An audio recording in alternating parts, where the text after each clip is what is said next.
planning on fishing in Tasmania, whether that be on a boat, your local jetty, or even something like this magnificent beach, there's a few things you might need.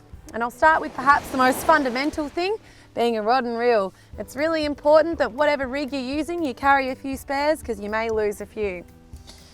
Hopefully you catch a fish, and if you get to that point, we recommend using a rubber mesh net. So that's just better for fish health, but it may also give you the extra metre or two if you can't get close enough to the fish and improve your chances of landing it. And lastly, once you've got the fish, we recommend using a wet towel to handle the fish, so it creates less stress on the fish, and especially if you're planning on releasing it, it improves survivorship of the individual.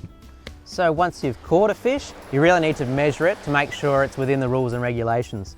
And to help us do that, we've got a nice little ruler here.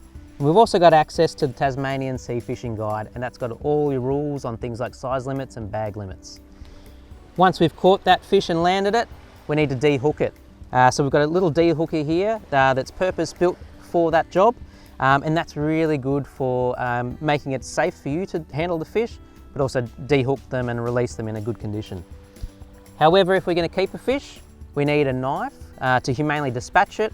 And then from there, it's straight into our cold storage, and we've got a nice little esky full of ice here as well.